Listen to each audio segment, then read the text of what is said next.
In the last lecture, we stopped at the wireless encryption mechanisms. As part of this, we have seen the wireless encryption mechanisms, such as the general description of the wired equivalent privacy, Wi-Fi protected access, WPA2, and these three are the main encryption mechanisms that are popularly used in the wireless devices. Here, majorly, this wireless devices, depending upon the range, power it uses, and the frequency it operates, they have majorly classified into the wireless local area networks, wireless personal area networks, wireless metropolitan area networks, or WiMAX. Okay, these kind of things were divided. So majorly at our the offices or any organization or in the home, we used to use the wireless personal area networks or wireless local area networks. So for this, majorly the 802.11 IEEE standard, which is related to the wireless local area networks, and 802.15.1, which is called a Bluetooth technology, which is used for the wireless personal area networks, is used. So that is the reason in our course we are mainly focusing on these two. As part of this, first we are going to see the wireless local area network related technology, such as 802.11a, 802.11b, G, and E. Okay. So these are the various standards which will operate at various frequencies and have the capability of various bandwidths. Irrespective of these technologies, they use the standard encryption mechanisms for for connecting the devices and also having the secure communication between the devices. As part of this, these devices will use the wireless encryption mechanisms, in which the first mechanism is wired equivalent privacy, and the second one is Wi-Fi protected access. Third one is Wi-Fi protected access version 2. These are the three encryption mechanisms. Now what we'll do is we'll see one by one. So before moving on to this, here are the Wi-Fi symbols that are popularly used to indicate the some meaning or to indicate some related information, such as free Wi-Fi. First one is free Wi-Fi, secure Wi-Fi. In the sense, some security key was provided or some password was provided. Wi-Fi with MAC filter. So your MAC device MAC address will also be filtered in this. Paid Wi-Fi, you are supposed to pay it and you are supposed to use it. Wi-Fi with wireless encryption protocol. Wi-Fi with multiple access control, Wi-Fi with closed SSID. That means here SSID will not be displayed. Only the concerned organization or concerned shop or whatever it may be will tell you what is SSID. So Wi-Fi honeypot. So these are the most commonly used Wi-Fi symbols in general, and also used by the hackers to trace it. First, we'll see the authentication technologies. So here, the first authentication technology used is extensible authentication protocol. Is incorporated into multiple authentication methods such as token cards, Kerberos, and certificates. This extensible authentication protocol is popularly used in most of the wireless devices.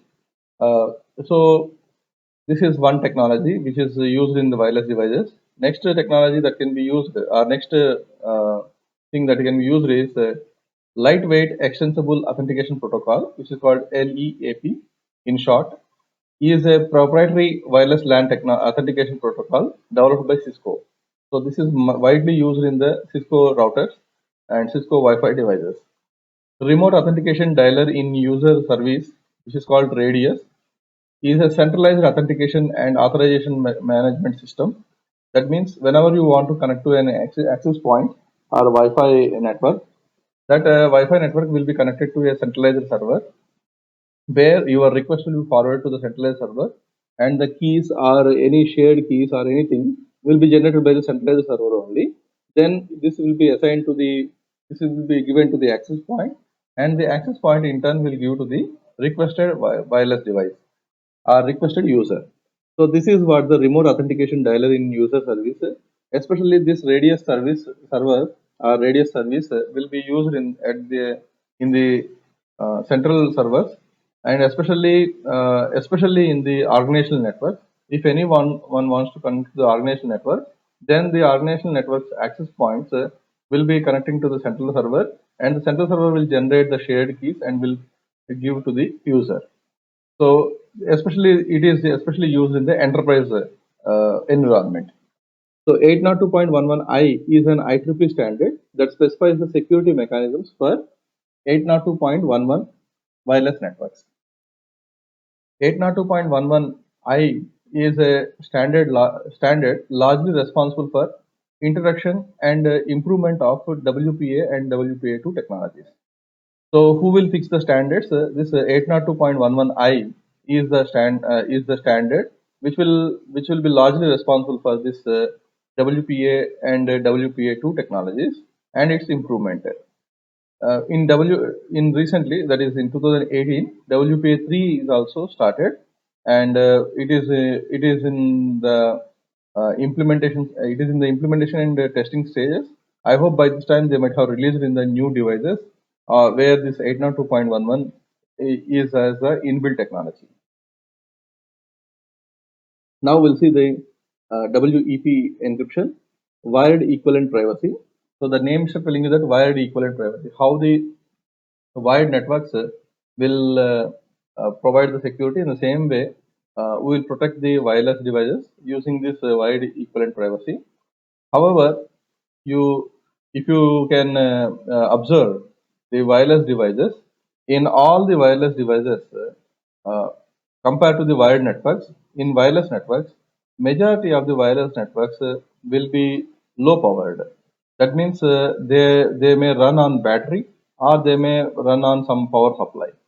So mostly many of the devices used to use the battery or battery operated, especially the Wi-Fi that is included in your mobile phones, or the Wi-Fi cards that are included in the laptops. So these are the devices usually, especially uses the battery as a resource to operate it. So obviously, whenever battery is used as the resource to operate it, there should be low computation must be done. Otherwise, if there exists heavy computation, obviously the battery will drain fast.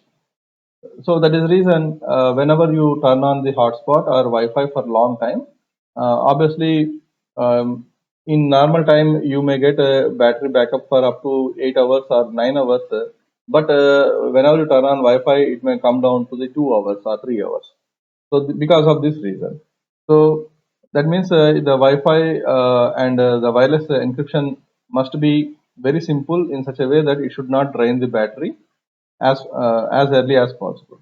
So that means you should also balance the processing. At the same time, you should also balance the resource consumption. That is especially the power consumption.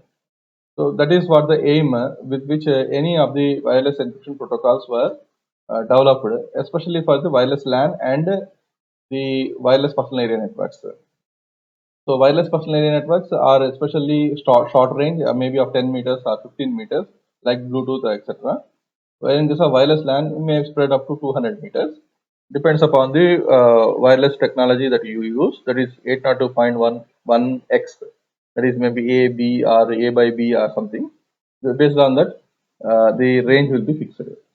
So these are the things you must keep it in mind before moving on to this particular understanding of wireless encryption and this wireless encryption standards. So first we'll see WP encryption.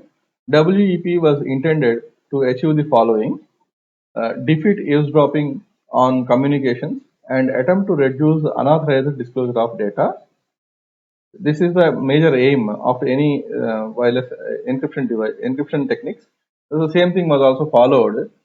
So here, checking the integrity of the data as it flows across the network, because uh, the hacker or the malicious user may inject some false data. So that is the reason you are supposed to check the integrity of the data as it is flowing across the network. For this purpose, also encryption will be used and verification techniques may be used. Uses a shared secret key to encrypt packets prior to transmission. So obviously, they both the sender and receiver must share a secret key to encrypt the packets prior to the transmission. It provides the confidentiality, access control, and integrity in a lightweight and efficient system. So this is what the intended aim to develop this WEP, but it has some problems. It is its problems arise from the following circumstances because the WEP design itself is very poor. When the design is poor, you cannot build it, you cannot make it strong. So it is just like when you are laying foundation for uh, any construction, the laying foundation must be very strong. When the laying foundation is very strong, then only the construction will sustain for a long time. So here, the design plays a major role in any of the security methods. So here, the basic design of the WEP itself is weak.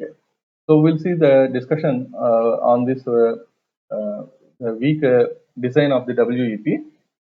So here, its problem arises from the following circumstances. The protocol was designed without input from academic community or public, and professional cryptographers were never consulted. So without consulting anyone directly, this protocol was developed because it is always required to have inputs from the experts, academia, and public to especially from the cryptologists and cryptography experts to design any wireless any security method. But WEP was not developed by consulting all those members, and they have done it in isolation, and they released out. It provides no clearly defined method for key distribution other than pre-shared keys.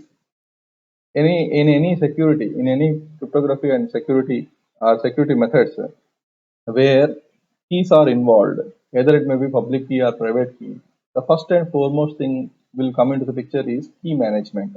In the key management, several things will be there like key generation, key distribution, rekeying, and key refreshment. So these are the four things are very important to consider. You develop any security method either by using public key or private key or by symmetric or asymmetric way. These are the things that are very important. But in case of symmetric key encryption, the key management is a defect. Where in case of asymmetric key encryption, key management is an advantage. Where you will be having both public and private keys for decryption and encryption. But in case of in general encryption methodology, key sharing is a very difficult task. That is the reason in this WEP, what happened is it provides no clearly defined method for key distribution other than pre-shared keys. So whenever you have a pre-shared key, if you might have listened for around, if you might have observed the traffic for around 10 to 15 minutes, obviously, with the pattern that encryption will be done, you can easily understand what is the password is used. Okay, but that is the reason you are supposed to frequently change the keys. That means key should be refreshed with a new key. Then only the communication will be secure. Even though you listen that communication for over a 10 to 15 minutes time also, you cannot trace it because every time the pattern of encryption will change because the key is changing. But if the same key is maintained for a long time, it is very difficult to retain the same encryption. It may be tampered and can be easily recovered by the hacker. And at the same time, it also plays the key length also plays a major role. If the key length is too small, then it is very easy for the hacker to crack the password or crack the key. The reason is key length is very small. It is simply like whenever you make a short passwords, then it is very easy to crack because already the password cracking tools will use some brute force technique or dictionary based attacks to crack those things. That is the reason the password must be of at least 15 characters length and should have capital letters, small letters, and some numbers and some symbols, combination of them. So if you keep on checking the combination, then it will take long time. So cracking the password will take long time. So that is the reason they always used to suggest have good length of key, that is good length of password. So in same way here also password key, the shared key length is also small, which is used in WEP. As a result, the keys are cumbersome to change on large scale and are very rarely changed in many cases. The reason is in any organization, many huge number of devices may be connected, or in a rough manner, assume that there may be around 50 to 60 members are there. They want to connect to the access point. So obviously 60 shared keys must be generated. If they use for long time, the same shared key will be maintained. So thereby the key refreshment, since the key refreshment is not there, obviously this will become a cumbersome to change the large scale or very rarely changed. The reason is if you want to change the keys in large scale, that is around 60 members, 70 members which are connected to the access point, then you are supposed to what to do? You are supposed to stop the entire communication, again assign new keys, then start the communication. So on the fly, the communication will not happen by changing the keys. So this is what the main disadvantage that was observed here. An attacker gaining ciphertext and plain text can analyze the uncovered key. So whenever you know the plain text, whenever you know the ciphertext, then it is very easy to uncover the key.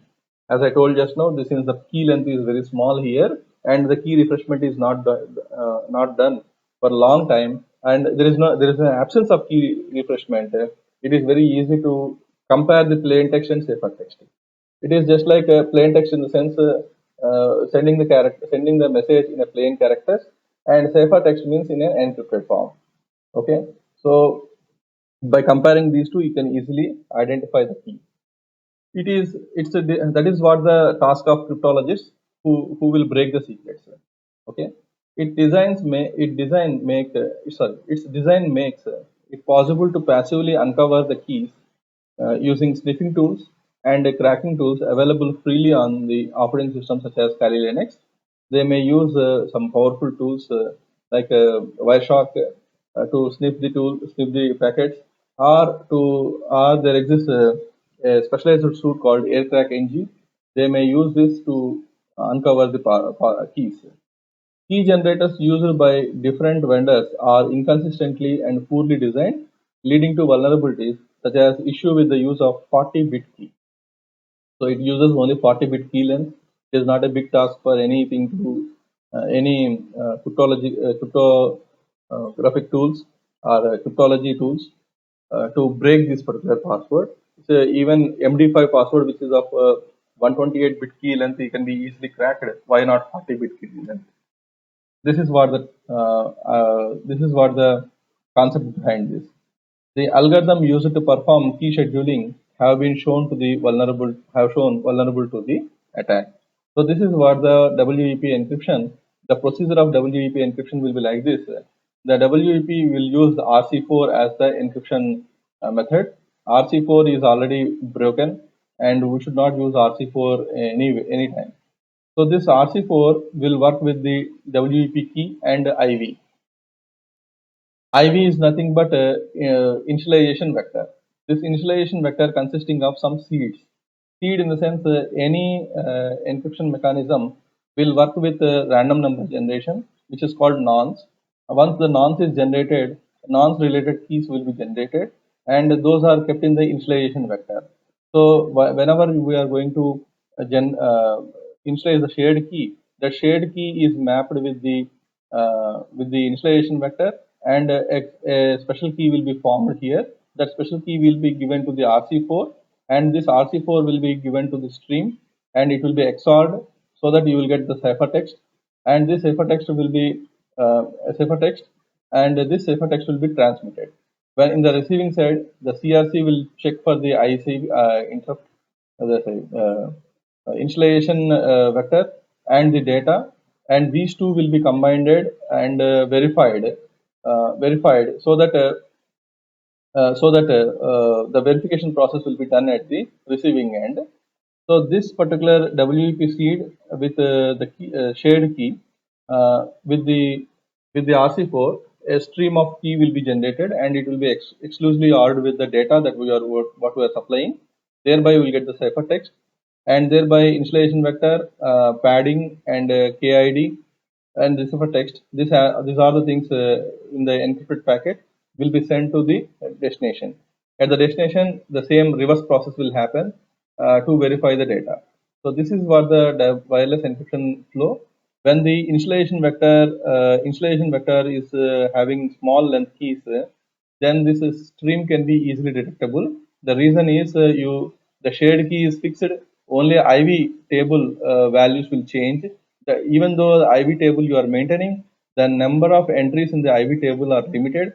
So you make any combination of this, it can be easily broken after listening or after spoofing for around 10 to 15 minutes. At least 1500 to 2000 packets are required to break this, because within 1500 to 2000 packets, all the IV related information will be exhausted. So there is no new IV related information or related keys will be available. So thereby it is not a big task for any cryptology algorithm to break this particular secret, since the key length is only 40 bits. So this is what the wireless encryption flow. The reason why we should not use the wireless encryption flow. Whenever you look at any router which is of around very old router, so they use this wireless encryption mechanism. So better you change to wireless encryption WPA or WPA2. If it is possible, WPA2 should be used at present. Wireless encryption problems and vulnerabilities. CRC32. At the receiving end, the CRC, cyclic redundancy check, will be used in integrity checking. Is actually the CRC32 is flawed, and with slight modification of packets may be modified consistently by attackers to produce their desired results. Installation vectors are only 24-bit length. The shared key is 40-bit, but the installation vector is only of 24-bit length, meaning that the entire pool of installation vector can be exhausted by mildly active for 5 hours or less. If 5 hours the active network is active, then all the keys that was loaded in the installation vector will be exhausted. Wireless encryption protocol is susceptible to known plain text attacks through the analysis of packets. Keys may be uncovered through the analysis of packets, allowing for creation of a decryption table. Wireless encryption protocol is wired and equivalent privacy is susceptible to denial of service attack through the use of associated and dissociated messages which are not authenticated by the wired equivalent privacy. Here, associated messages and disassociation messages is nothing but if you want to connect to the device, you have to send an association message. If you want to disconnect from the device, you are supposed to send a disassociation message. But these two messages were not authenticated by wired equivalent privacy. So, if you have a wireless device with the monitoring and injection capability, you can easily inject any disassociation message or association message to connect or disconnect from the Wi-Fi device which supports WEP. These are the problems that will be leading into the WEP unstable and should not be used for wireless communication. Next one is Wi-Fi protected access, which is called WPA. It is an improved version of WEP.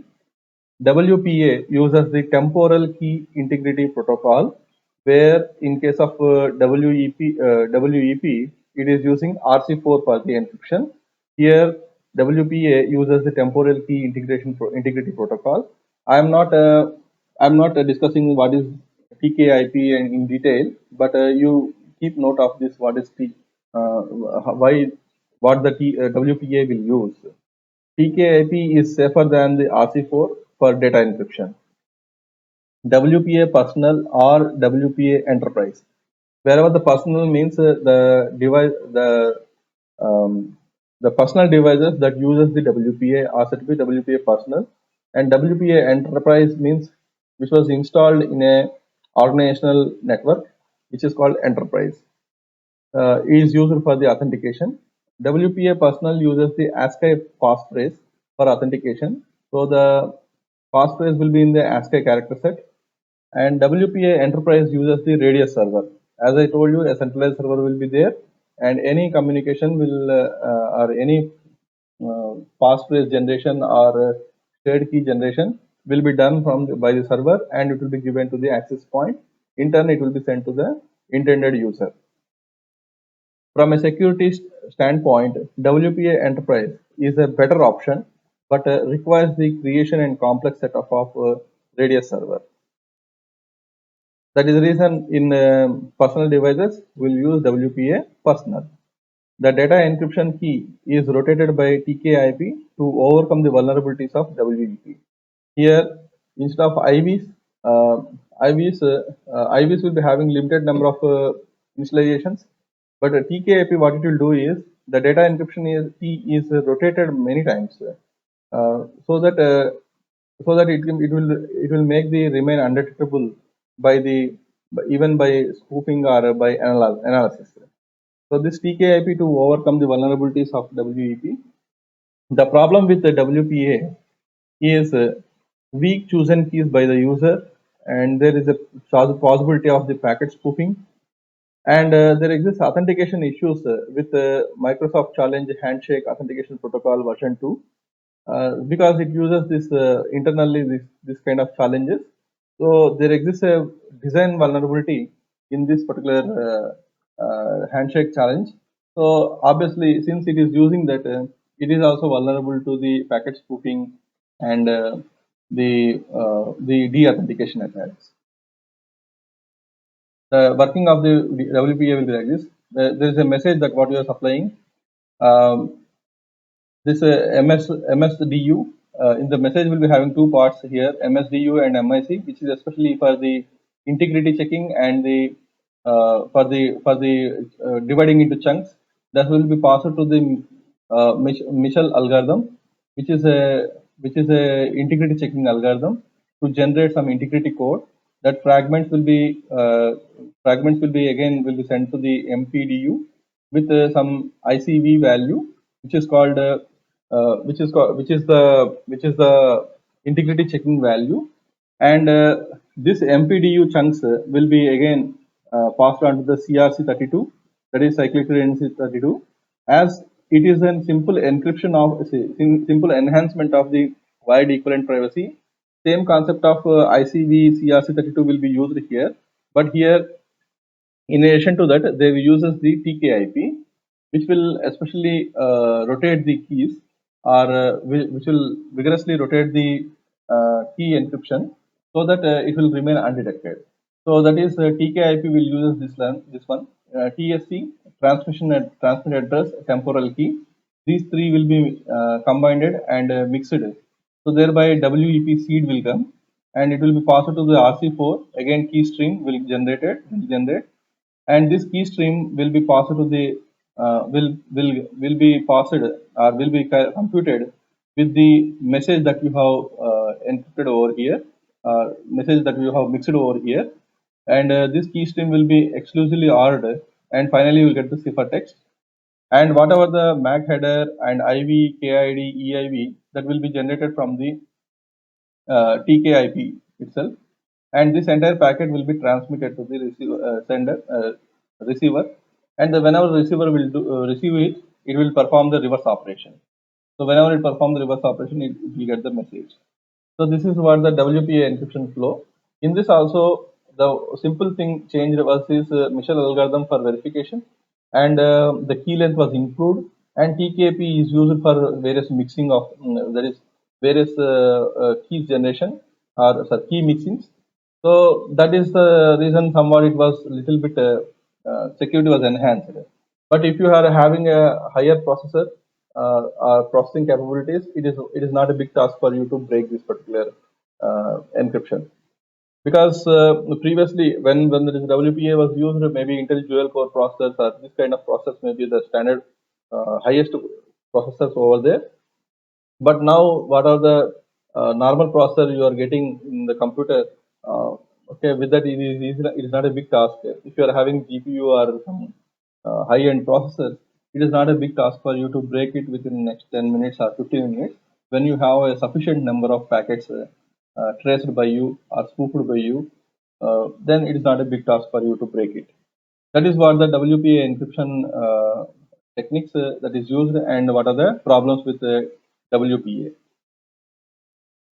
Next, we'll move on to the WPA version 2. This is Wi-Fi Protected Access version 2, which is called WPA2. WPA2 is improvement over the WPA or replacement to the WPA. So it is always advised not to use WPA also.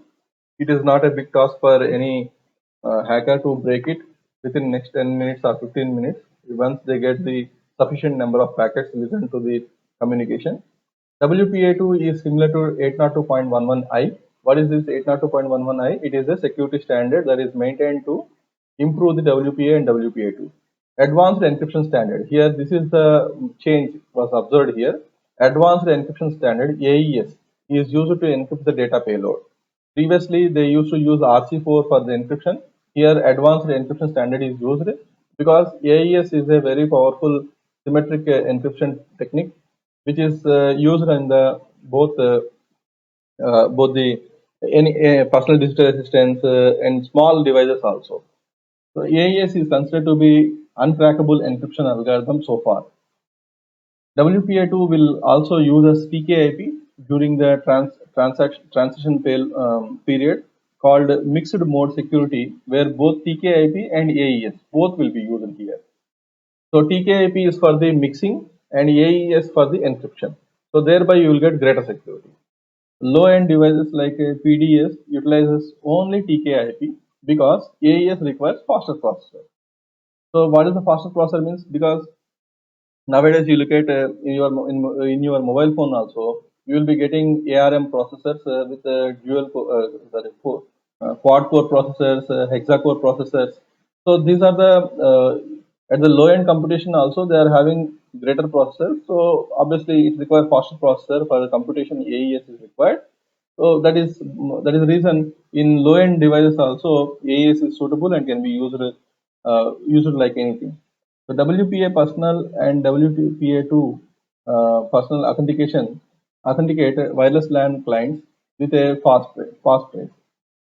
So obviously a passphrase will be given. It may be a shared key or a password or something that will be given with which the communication takes place or authentication takes place. WPA Enterprise and WPA2 Enterprise will authenticate WLAN, wireless LAN, users through a radius server whenever it is a centralized one, and using 802.1x extensible authentication protocol standards. So previously we have seen the wireless authentication standards, which is where we have seen extensible authentication protocol EAP standard. That is what the standard used in the WPA2 also. WPA uses the same encryption and authentication mechanism used by W802.11i and WPA2. WPA2 does not require pre-authorization, which enables fast, secure roaming necessary in in every mobile environment used. That means here pre-authorization is not required. You don't know who is the user and who is the client to connect. But the only thing is password is required, which is called passphrase here. This passphrase is required to connect with it. But in case of previous cases, a shared key must be there, should be shared among the sender and receiver. Then only the communication takes place. So, but this can be avoided in WPA2. This is what the advantage of WPA2. That will look at the comparison of WEP, WPA, and WPA2 in single slide. WPA is wide equivalent privacy, which uses the RC4 as the encryption, and the installation vector size is 24 bits, and encryption key length is 40 or 104 bit length, and integrity checking method they use is CRC32. While in case of Wi-Fi protected access, the basic version which uses the RC4 and TKIP. RC4 is the default encryption mechanism and TKIP is for the mixing of the encryption. And installation vector size was doubled here, which is of 48 bit. Where in case of encryption key length, which is used is 128 bit, which is somewhat improved than the WEP. And for integrity checking, it uses same CRC, but additional Michel algorithm was used for integrity checking. While coming to the WPA2, it is more enhanced version which uses the advanced encryption standard, and CCMP is also used here. Here installation vector is 48 bit, but because of the AES encryption, it is more stronger. Encryption key length is 128 bit, and instead of CRC, it uses the message authentication codes for integrity checking. It is not advised. Final summary is like this: it is not advised to use WEP instead use WPA or WPA2. Currently, I am also not recommending WPA because of the high-end processors available. It is very easy to break the WPA communication once it listen for around the period of 20 to 30 minutes, and within next 10 minutes you can crack the password. And there is a powerful tool which is open source tool available in Kali Linux called Rivera, which is especially used for breaking this WPA authentication or WPA communication. WPA2 is more secure than WPA. WPA and WPA2 provides the common point that protection against the forgery and reply attacks. WPA3 is introduced in 2018, as I told at the beginning of this discussion, which is with more security strength than the WPA2. That is, it is providing more security against various other attacks, not only forgery and reply, but also confidentiality, integrity, and authentication related attacks. These are the three majorly used encryption methods or security methods in wireless fidelity devices.